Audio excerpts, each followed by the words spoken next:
Bonjour, je m'appelle Coralie. Je suis ravie de vous accueillir sur cette chaîne.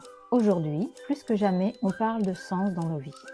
Aussi, je vous propose de découvrir des interviews de professionnels passionnés de toute la francophonie qui mettent au quotidien du sens dans leur vie et peut-être vous donner des pistes pour mettre plus de sens dans la vôtre.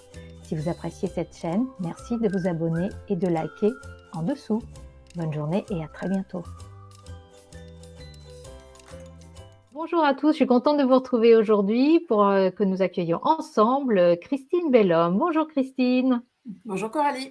Très contente de t'accueillir aujourd'hui parce que j'ai suivi ce que tu as fait dernièrement et vraiment ça me porte d'écouter, de regarder ce que tu fais. Donc j'avais très envie de partager ça avec la communauté qui me suit.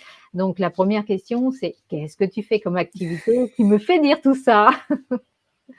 Alors l'activité que je mène depuis déjà un certain nombre d'années, en fait, c'est de travailler et d'accompagner la transition en santé. Et Ouais. donc, qu'est-ce que ça veut dire? Ça veut dire essayer d'œuvrer pour contribuer à faire évoluer l'offre de santé et le système de santé, bien sûr, à notre échelle et chacun faisant sa part sur ce qu'il peut, en fait. Voilà. Et alors comment ça se traduit actuellement? Donc, en fait, on rassemble en fait un réseau de citoyens et de patients qui aspirent à une offre de santé humaine, écologique, qui repose sur l'écoute, sur le fait d'être rendus acteurs de leur propre santé par les professionnels qui les accompagnent, le fait aussi qu'on leur propose d'être accompagnés et suivis en médecine conventionnelle et avec des pratiques complémentaires qui leur permettent de mobiliser un certain nombre de ressources supplémentaires. Et voilà, donc en fait, c'est une dynamique citoyenne pour essayer de faire évoluer les choses dans nos bassins de vie au quotidien. D'accord. Ça veut dire que toi, alors, on est toutes les 2 tourangelles, hein, donc on va dire les choses. Ça veut dire que là, actuellement, tu travailles sur le bassin tourangeau ou alors tu bouges aussi? Alors, Allier Santé est national, Mmh. mais on développe une dynamique pilote, citoyenne pilote en Val d'Amboise, puisque voilà, le siège de Allier Santé est sur Amboise, et que depuis un peu plus d'un an, on organise régulièrement avec un petit groupe d'habitants des réunions. On a pris le pari que les habitants pouvaient servir de trait d'union entre des univers qui ne se parlent pas. Donc les premières réunions, les habitants ont invité leurs professionnels de la santé, donc que ce soit médecins, pharmaciens, infirmiers, kinés, sophrologues, hypnothérapeutes et autres praticiens. Donc ils les ont invités à venir aux réunions et donc c'est comme ça qu'on a commencé les échanges. De fil en aiguille, on a eu envie d'organiser des événements en local pour contribuer à sensibiliser et à expliquer ce que c'est qu'une médecine intégrative, ce que je viens de décrire tout à l'heure, et une santé globale, donc avec une vision vraiment à 360. Donc on organise des événements régulièrement et là sur 2023, on commence à organiser des ateliers, conférences dont les thèmes sont choisis par les habitants. Donc le premier a eu lieu dernièrement, là, au mois d'avril, sur le thème du sommeil, Mmh. et le prochain, au mois de juin, aura lieu sur le stress. Ouais. Donc on mobilise, on invite les professionnels de santé de notre groupe, en fait, à prendre la parole et à croiser leurs regards sur la thématique choisie. D'accord. Donc, tu dirais que c'est plus, les personnes que tu rencontres au quotidien, je veux dire, les personnes qui ne sont pas dans le milieu médical qui tendent à avoir cette relation, plus humaine avec, les accompagnants médicaux? C'est vraiment ça vient je vais pas dire de la masse, mais c'est un petit peu ce que je voulais faire Ça passer vient comme du message. terrain et ça vient Ouais, de l'utilisateur, en fait. Ça ouais, vient, OK. la motivation de départ, la création d'Allier Santé, c'est vraiment ça. Il existe beaucoup de professionnels de santé qui travaillent et qui œuvrent, que ce soit à l'hôpital ou en ville, pour créer cette approche intégrative et globale de la santé.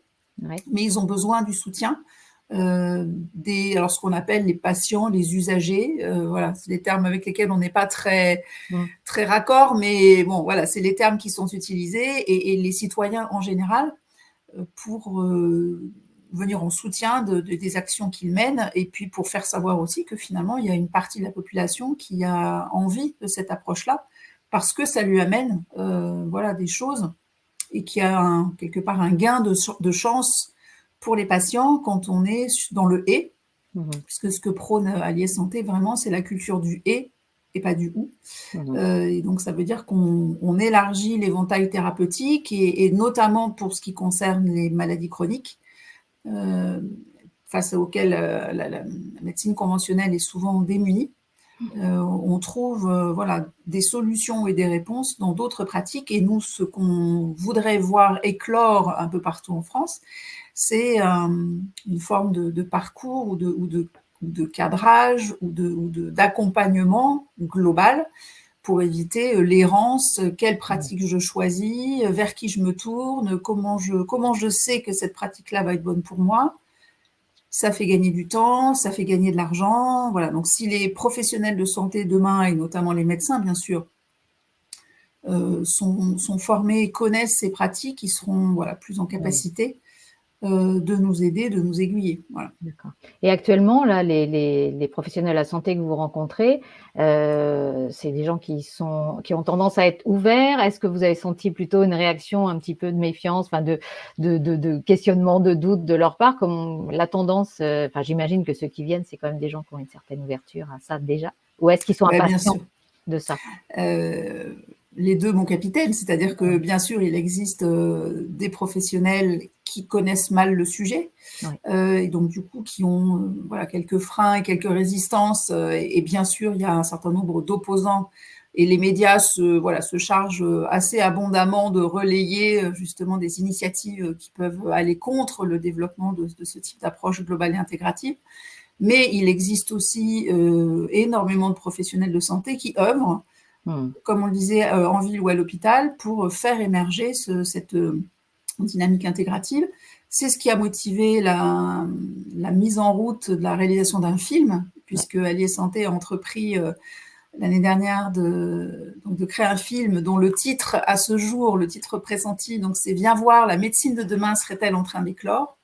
pour mettre en lumière justement des initiatives un peu partout en France, en ville et à l'hôpital, quelles que soient les pathologies, quels que soient les âges de la vie. Donc en fait, on va de la maternité à la fin de vie, en passant par des établissements de soins de suite et de réadaptation, par du dentaire holistique, par de la médecine de ville, par de la cancérologie, bien sûr. Voilà, je ne peux pas tous les lister. On va aussi évoquer la notion de pharmacie intégrative.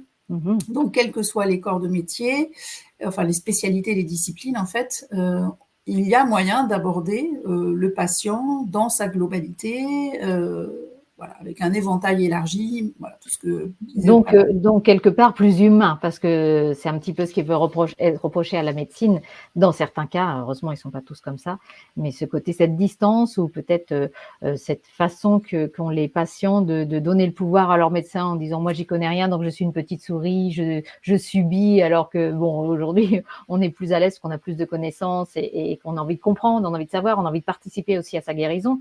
Donc c'est certainement cette voie du milieu qui émerge, puisque bon, on l'a bien vu pendant les confinements, entre les pour, les contre, et se dire mais comment est-ce qu'on peut réconcilier ces deux parties? Et donc toi, tu as choisi d'explorer cette voie du milieu, et je pense que c'est plutôt sage a priori, et tu es assez suivi parce que là, tu fais participer à un financement participatif pour ce film. Et j'ai pu voir qu'il y a quand même pas mal de personnes. D'ailleurs, on va mettre tous ces liens sous la vidéo pour les personnes qui voudront participer à cet événement. Donc, oui, parce que c'est une des particularités du film, en fait, c'est de rentrer par la voie du patient et du citoyen, puisqu'en fait, on va rencontrer des patients qui nous emmènent à la rencontre des professionnels qui les accompagnent. Et donc, pour revenir sur la dimension d'humanité, oui, la première chose que les patients constatent quand ils sont pris en charge de manière globale, c'est l'écoute. Et la grande demande, elle est là. Donc, ça, c'est vraiment une des choses majeures qu'apporte ce type d'approche globale. Et donc, comme on rentre par l'apport des patients et qu'Allier Santé est avant tout une dynamique citoyenne, pour nous, il était important que ce film soit financé aussi par les citoyens que nous sommes. On aurait pu écrire une pétition et proposer de signer une pétition. On a choisi de mettre des images et de montrer des choses qui se font et donc de montrer des gens qui sont en train de construire la médecine de demain. Et donc pour nous, c'est important que le citoyen, voilà, même avec un don, chacun à la hauteur de ses moyens, même avec un don que certains peuvent juger minime, mais il n'y a pas de petits dons. Et pour nous, le nombre de contributeurs est, j'allais dire, aussi important que la somme récoltée. On espère pouvoir dire à la fin que le film a été majoritairement financé par les citoyens. On verra. Donc en effet, le gros challenge là, des mois à venir, c'est de faire monter le nombre de contributeurs. Donc, toi, dans quel état d'esprit, enfin, non, pas dans quel état d'esprit, pourquoi est-ce que tu fais ça? C'est quoi ton objectif? C'est quoi ta motivation qui t'anime? Qu'est-ce qui t'anime? Alors, ma motivation, elle trouve ses racines il y a quand même un certain nombre d'années maintenant, puisqu'il y a un peu plus de 20 ans, j'ai un bébé qui a été très gravement malade. Dont le pronostic vital a été engagé quand il avait 5 mois. Et alors aujourd'hui, il va bien, je précise. Mais en tout cas, cet épisode nous a confrontés aux limites des connaissances de la médecine conventionnelle. Et ça a été une invitation à aller explorer d'autres choses. Notamment, donc, il devait être mis sous antibiothérapie alternée, donc le fait de prendre des antibiotiques en permanence, alors qu'il avait un foie qui supportait difficilement les médicaments. Donc, en tant que maman, forcément, quand j'ai vu la énième ordonnance à 5 mois avec déjà une liste de médicaments imposants arriver, je me suis dit, il faut qu'on trouve des solutions non médicamenteuses. Et voilà, de fil en aiguille, de rencontre en rencontre, c'est l'acupuncture que j'ai croisée en premier lieu et qui a ouvert un rideau sur ce qu'est l'humain, comment il fonctionne, toute la dimension énergétique, toutes les capacités d'auto-guérison dont on dispose. Et à l'époque, cet acupuncteur avait pris en charge mon bébé gratuitement pendant presque 1 an et demi. Et je me suis dit, dans sa salle d'attente, face au petit papier où il y avait écrit 40 € la séance, alors c'était il y a un peu plus de 20 ans, je me suis dit, mais si on devait payer 40 € la séance, on y était parfois 3 fois par semaine, en fait, on ne pourrait pas faire. Donc la motivation de départ, elle est vraiment là, de dire, mais pourquoi ces pratiques-là ne sont pas accessibles à chacun? Pourquoi sont-elles mises en marche? Parce que nous, on s'est trouvé un peu pris comme beaucoup de gens, même encore aujourd'hui, en fait, on était un peu écartelés entre le monde médical et les praticiens, en pouvant pas parler de l'un à l'autre et vice-versa. Et donc, nous, on est au milieu. Et donc, la motivation, elle est vraiment là. Et en 2020, merci le confinement, j'ai eu le temps de me poser et de dire, voilà, j'habite à Amboise et de quoi je rêve en tant que citoyenne, patiente, comme tout le monde de temps en temps, de quoi je rêve sur mon territoire en termes d'offres de santé. Voilà. D'accord. D'accord. Donc, ça a été le début de cette belle aventure. Alors, du coup, elle a été sinueuse, l'aventure, parce que le point de départ est il y a 20 ans. Mais entre-temps, la vie m'a invitée à explorer le champ de la santé. Je ne suis pas une professionnelle de santé. Je sors d'une école de commerce, donc je viens plutôt du monde de l'entreprise. Mais pendant 15 ans, la vie m'a invitée à cheminer dans le champ de la santé, un peu sous tous ses angles, qu'on soit dans le soin, dans la prévention, dans la promotion de la santé. J'ai beaucoup travaillé sur la thématique du développement durable en santé, la santé aussi en lien avec l'entreprise. Et voilà, aujourd'hui, Allier Santé rassemble les pièces du puzzle. D'accord. Mais là, tu me disais que c'était par rapport au bassin de vie que ça t'importait, mais je pense que ça va bien au-delà de ça. Tu es quand même dans un comportement de contribution à plus grand que toi. C'est pour toi, c'est sûr, et tes proches, mais c'est aussi certainement pour faire bouger un peu plus que ton microcosme. Oui, bien sûr, parce qu'Allier Santé, donc c'est national. On a créé un réseau qui est national. Aujourd'hui, il y a un peu plus de 380 personnes qui sont inscrites. Quand on va sur le site d'Allier Santé, on a mis une cartographie pour voir un peu où sont les alliés. Et donc, la dynamique dont je parlais ici en Val d'Amboise, elle est plus facile à amorcer parce que j'y suis. Mais le but, c'est d'essaimer. Et on a déjà d'autres personnes, des patients, des citoyens qui sont dans d'autres régions, avec qui on est en lien et qui ont envie aussi d'essayer de faire bouger les lignes sur leur territoire. On est en lien aussi avec des lieux de santé intégrative qui ont envie de fédérer leurs patients, comme je disais tout à l'heure, à la fois pour un côté éducation, mais aussi pour qu'ils puissent venir en soutien de la structure. Donc oui, bien sûr, il y a des contacts au niveau national, puisqu'on travaille sur tout le territoire, voire même au niveau européen, puisqu'on est en lien avec des organisations qui travaillent sur ces questions-là, notamment au Parlement européen et Eurocam, pour ne pas les citer. D'accord. Parce qu'on sait quand même que partout en France, il y a des bonnes pratiques qui sont déjà expérimentées, et on a l'impression qu'il y a une petite chose à droite, une petite chose à gauche, mais que pourquoi est-ce que c'est pas dupliqué? Pourquoi est-ce que c'est pas, il n'y a pas de lien entre toutes ces personnes-là? Alors je sais que tout le monde est débordé, que c'est compliqué, mais est-ce que c'est une association Alors, Alliés Santé, c'est une coopérative à but non lucratif. C'est ça, Donc, c'est c'est- pas exactement une association. On a choisi un statut intégratif. On est une entreprise à but non lucratif. Voilà. D'accord.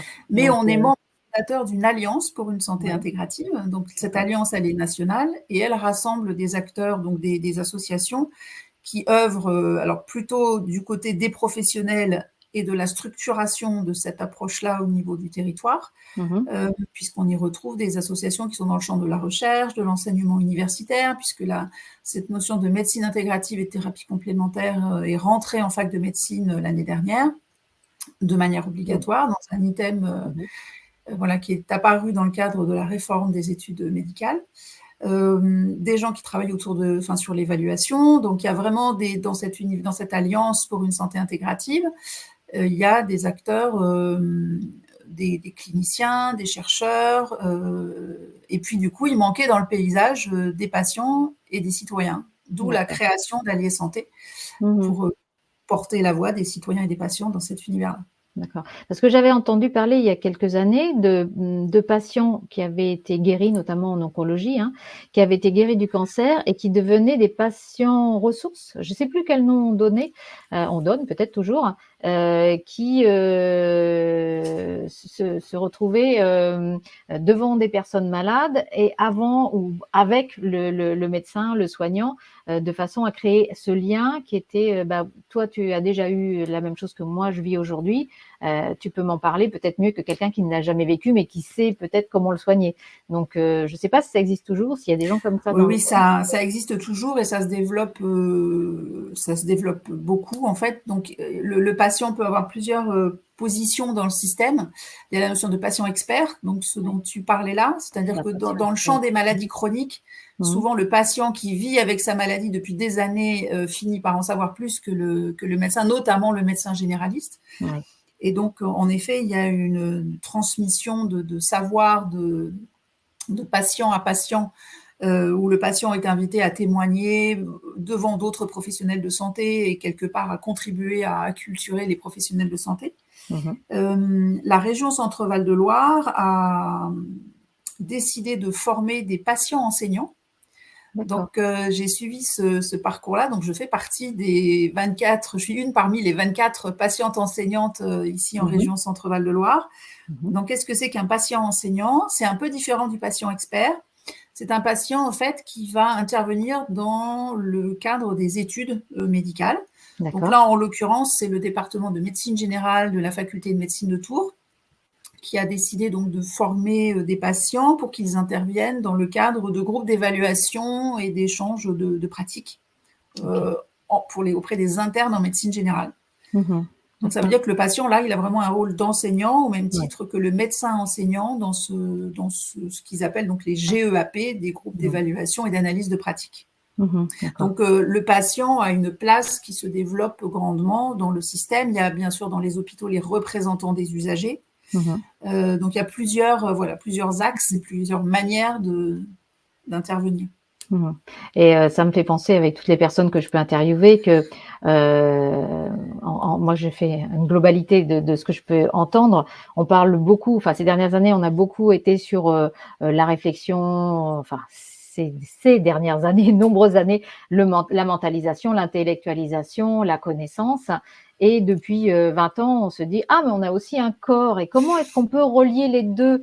Et là, j'ai un peu l'impression qu'on est dans la partie scientifique, analyse, observation, connaissance qu'apporte le soignant professionnel, et puis la personne qui a été malade et qui a vécu les choses dans son corps physique et qui a expérimenté certains traitements, que ce soit bien des traitements vraiment chimiques ou des traitements d'accompagnement, comment il l'a vécu dans son corps, sachant que chaque humain est différent, bien sûr, et qu'on est en train de faire un peu la même chose à l'extérieur du corps que ce que ces thérapeutes m'expriment en disant les émotions, ça vit d'abord dans le corps avant de le traiter dans l'intellect. Et pareil, au niveau de ce que tu es en train d'exprimer, on retrouve cette même connexion qui a été un peu oubliée, puisque à l'origine, on a toujours fonctionné avec un corps et une tête, et qu'on a laissé un peu trop souvent la tête prendre le dessus. Donc, est-ce que C'est c'est pas... intéressant ce que tu dis là, parce que par exemple, je parlais donc de ces groupes d'évaluation et d'analyse de pratique.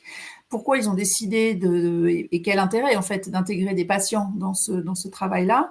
Un groupe d'évaluation d'analyse de pratique, en fait, c'est 6 étudiants qui sont internes donc en médecine générale, qui sont donc en stage, voilà, à droite à gauche, dans des maisons de santé, dans des cabinets, qui sont aux urgences à l'hôpital, et qui vivent des situations. Et donc, ces groupes d'évaluation et d'analyse de pratique, ils viennent avec des cas vécus qui leur ont posé problème. Oui. Et donc, l'objectif, c'est d'échanger entre pairs, d'échanger avec le médecin enseignant. Et donc, ces GEAP, PE, donc dans lesquels il y a des patients enseignants, ça amène en plus la dimension du regard patient. Oui. Et c'est pour ça que la région, enfin en tout cas le département de médecine générale a décidé de généraliser ça, parce que ça existait dans l'Indre depuis déjà 3-4 ans. Et les étudiants, enfin les internes, sont très heureux en fait d'avoir des patients en phase 2 qui leur font un retour. Alors non pas évidemment, enfin assez peu sur le côté biomédical et traitement, mais plus bien sûr sur la notion de posture et de savoir-être en fait. Bien sûr. Et visiblement, ces GEAP-là ont du succès auprès des étudiants, et c'est pour ça qu'ils ont décidé de le généraliser. Et c'est quand même 12 heures, c'est 4 fois 3 heures, donc ça laisse quand même le temps vraiment d'échanger avec tout un noyau d'étudiants et d'aller en profondeur dans ces questions-là de la posture, de l'écoute, de la façon dont ils expriment les choses, comment ça peut être entendu par les patients, comment c'est compris ou pas. Mais moi, je trouve que ça me donne la banane d'entendre ça, parce que je trouve que ça remet de l'humain dans ce que l'on... Moi, j'ai eu la chance de... Moi aussi, j'ai eu un enfant qui a eu des difficultés petit, et il y a longtemps que je ne suis plus dans ce milieu-là, parce qu'il a plus de 30 ans maintenant. Mais c'est vrai que on a beaucoup entendu parler de déshumanisation, ce qui n'était pas le cas auprès des enfants. Je ne sais pas ce que toi tu as vécu, mais c'est vrai que tout ce qui concernait les enfants, c'était vraiment, il y avait beaucoup d'écoute, mais c'était plutôt chez les adultes. Et là, dans ce que tu me dis, c'est que les jeunes internes ont l'air d'avoir cette appétence à aller vers l'humain, à comprendre un petit peu mieux ce que vivent les personnes, parce qu'il y a quand même un sentiment d'échec pour certaines, quand la douleur est toujours là et que la personne vit beaucoup de difficultés, de pas savoir quoi dire, quoi faire, et on sent chez eux cette douleur aussi, hein, parce que le soignant, il vit, et peut-être cette jeune génération a cette ouverture un peu plus. Alors, je ne sais pas s'ils l'ont plus ou moins. En tout cas, ceux qui l'ont, du coup, c'est une possibilité de nourrir ça avec cette proposition-là de temps où ils peuvent échanger avec les patients. Donc, on sait ce qu'on peut apporter aux patients, mais on sait aussi finalement ce que ces GEAP nous apportent à nous, parce que c'est aussi une manière de comprendre aussi quelle est la vie, quelles sont les contraintes et quel est le métier, en fait. Alors là, en l'occurrence, c'est les médecins généralistes, mais ça vaut pour n'importe quel soignant. Ouais. Et dans le terme allié santé, il y a la notion d'alliance, d'allié, et c'est dans les deux sens en fait. Et ça veut dire que si eux comprennent mieux les patients et que les patients les comprennent mieux, aussi dans les contraintes, parce qu'il y a beaucoup de remarques aussi de patients qui ne sont pas forcément très contents quand, voilà, à 18h, le médecin ferme la porte et se dit maintenant je rentre chez moi et j'ai une vie de famille, et voilà. Donc il y a aussi le fait de créer un lien et de mieux comprendre quelle est la vie d'un médecin, et ça facilite ça limite les conflits, on va dire, et ça facilite la relation et l'acceptation des contraintes des uns des autres, et de se dire ok, on va essayer de mettre un système peut-être qui élargit l'amplitude horaire, mais ça ne sera pas avec le même médecin, parce que forcément s'il est là de 7h du matin à 21h le soir, ce qui a été le cas, voire même H24 dans les anciennes générations de médecins, il y a quand même aussi beaucoup de burn-out et de mal-être. Alors on se focalise sur les médecins, mais évidemment, il n'y a pas que dans le système. Il y a aussi tous les infirmiers, tous les autres professionnels de santé qui interviennent. Et donc, tout ce qui peut favoriser l'échange et une meilleure connaissance des uns et des autres, je pense que c'est tout bon pour le système et pour la vie de chacun, en fait. Le terme d'allié est vraiment très, très bien choisi. Je m'étais jamais posé la question depuis que je te connais et que j'entends parler d'allié santé, mais c'est vrai que là, on voit bien le côté alliance et c'est ensemble qu'on va guérir, parce que on a tous le même objectif dans ce cas-là, c'est de se libérer de cette maladie, de ce mal-être, qui peut être là et on est une équipe avec les soignants et tous ceux qui sont autour de nous, quoi et Ce nous, que j'ai participer. ce que j'ai compris dans ces formations-là sur les de patients enseignants, c'est que, aussi les jeunes internes ont peur des patients. Mmh. Moi, ça a été une vraie découverte. Ouais. Ouais, Voilà, j'imagine. parce que, Ouais. bah, il y a quand même une grosse pression sur leurs épaules, de gros Mmh. enjeux Les et bon, voilà, attentes, en oui. fonction Mmh. des personnes, des familles, des aidants, enfin voilà, c'est de grosses responsabilités Ouais. et donc voilà, si on peut Mmh. limiter ça, c'est bien. Bah, ouais, bravo, bravo. Bah, écoute, Christine, on arrive à la fin de notre interview. Juste la question que je pose à tout le monde et même si je t'ai pas posé les mêmes questions qu'à tout le monde, on comprendra bien pourquoi, c'est je voudrais savoir si aujourd'hui tu kiffes ta vie? Écoute, je ne sais pas ce qui transpire, mais dans ma manière de parler, mais oui, en effet, c'est ce Ouais. qui m'anime, tous les matins pour sortir du lit, donc Mmh. ouais, ouais, c'est chouette.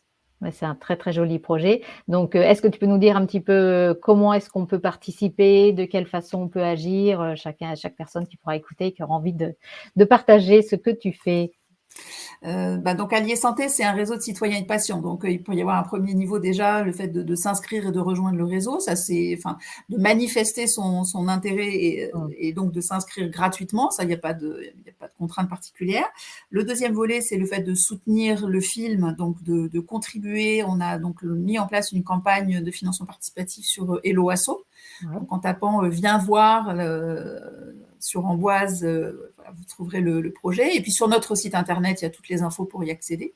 Je vais être tout Et donc du coup, le fait de rejoindre le réseau, après vous recevez des infos, des mails et on vous propose de rejoindre, différents groupes de travail qui sont en train de se mettre en place petit à petit, mmh. heu, pour soutenir. On a besoin aussi de compétences et puisque la particularité aussi de la coopérative à but non lucratif, c'est qu'on peut travailler avec des bénévoles comme une association.